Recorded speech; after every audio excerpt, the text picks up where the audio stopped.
The tribes gathered from across the Great Basin. Paiute, Bannock, nations that rarely agreed on anything. But they agreed on this. The Si-Te-Cah had to end. They hunted them across the desert, across alkali flats white as old bone, across dry lake beds that were once inland seas, into the hills north of what would eventually become a small Nevada town called Lovelock. And when the last of the Si-Te-Cah ran out of desert, when the only place left to go was a cave at the edge of the Humboldt Sink, the tribes piled brush at the entrance and set it on fire.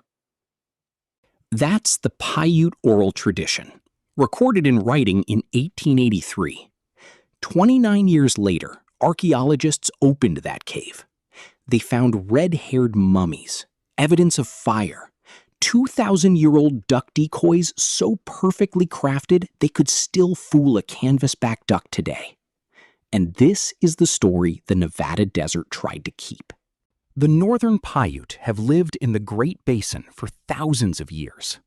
Nevada, Oregon, Idaho, the high desert that runs from the Sierra Nevada east toward the Rockies, sagebrush, alkali flats, ancient dry lake beds that were once inland seas when the glaciers still held.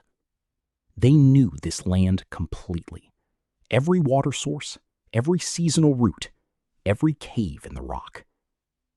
And in their oral tradition, passed from elders to children across generations with the precision of people who had no other way to hold the past alive, they remembered an enemy unlike anything else in Great Basin history. The Si-Te-Cah. The name means tule eaters in the Paiute language, after the reeds they wove into rafts and boats to move across the region's shallow lakes. They were remembered as tall, red-haired, aggressive, cannibalistic by Paiute account. Not the kind of cannibalism that happens in desperation, but the kind that becomes the defining thing your enemies remember you by across 100 generations. The kind that makes a coalition of tribes who rarely cooperate decide to end you once and for all. In 1883, a woman named Sarah Winnemucca wrote it down. Her father was a Paiute chief. She spoke 5 languages. She served as a scout and interpreter for the U.S. Army during the conflicts of the 1870s, the same conflicts that were pushing her people off land their families had occupied for millennia. And in 1883, she became the first Native American woman to publish a book in English, Life Among the Paiutes, Their Wrongs and Claims. It was not mythology. It was testimony. A first-person account of Paiute history and culture, written by a woman who had watched her people's world being dismantled in real time and wanted the record to exist while she was still alive to set it straight. In it, she described the Si-Te-Cah, the red hair, the long conflict, the coalition of tribes that finally drove them to their end, the cave, the fire. She published this in 1883. The cave was not opened until 1912. Let that land for a second. A woman wrote down a story her people had carried for generations, describing red-haired enemies burned alive in a cave in the Nevada desert.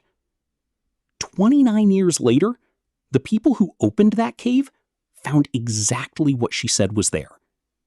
That is more confirmation than most ancient mysteries ever receive. In 1912, L.L. Loud of the University of California opened Lovelock Cave. The Nevada desert had kept the inside dry for somewhere between 1,000 and 4,000 years, sealed in alkaline dust, preserved the way a museum could not have preserved it. The duck decoys came out first, and they stopped people cold. Tule reed decoys, shaped, painted, fitted with actual feathers to mimic canvasback ducks. Some still had the feathers intact after 2,000 years in the dark. You could still see the individual brush strokes on the paint. You could still see the craft in the weaving. Think about what that means. These were not primitive people. These were engineers, hunters who understood duck behavior deeply enough to build a tool that exploited it. and who cared enough about the work to do it beautifully. Today, those decoys sit in a museum. If you saw them on a workbench, you would think someone made them last season. There were also baskets, nets, tools, the complete material record of a people who had mastered one of the harshest environments on the continent. And then there were the mummies. Red and auburn hair on bodies pulled from the same cave Sarah Winnemucca had already described. Now, the hair color has been debated for 100 years. Researchers have pointed out that certain chemical processes after death can shift dark hair toward red tones.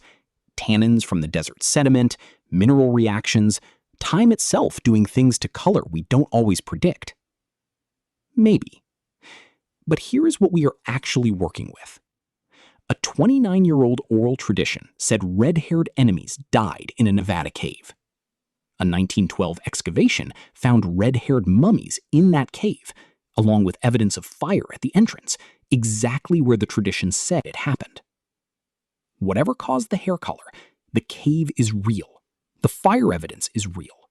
The mummies are real. That is more than most ancient stories ever give you. This is where it gets uncomfortable. Early excavation reports from Lovelock Cave included notes on skeletal remains that measured, in some cases, larger than the regional average. Not every skeleton. The documentation varies, but it is in the original reports written by the people who were standing in that cave. Those reports passed to institutional custody. The Smithsonian received artifacts from Lovelock Cave. Parts of the skeletal record are incomplete. Whether that is the result of 100 years of under-resourced institutional archaeology, normal repatriation processes under NAGPRA, or something more deliberate, nobody has provided a clean answer. And this is not unique to Lovelock. The same pattern appears at the Adena and Hopewell mound sites in Ohio, at Cahokia in Illinois, at dozens of sites across North America where the Smithsonian's Bureau of American Ethnology was the receiving institution in the late 1800s and early 1900s. Remains documented in the field, reports filed, an incomplete institutional record at exactly the place where the physical evidence should be easiest to examine. We covered the Ohio mounds in an earlier episode. We covered the Grand Canyon in the last one. The thread runs through all of them. Maybe it is institutional chaos across a century of under-resourced science. Maybe it is something else. I'm not here to tell you which. I'm here to tell you the pattern exists across multiple states, multiple sites, multiple independent excavations, and the people best positioned to answer it have not answered it cleanly. The artifacts are split between two places. The Nevada State Museum in Carson City holds significant material from the Lovelock excavations, worth the drive if you're passing through.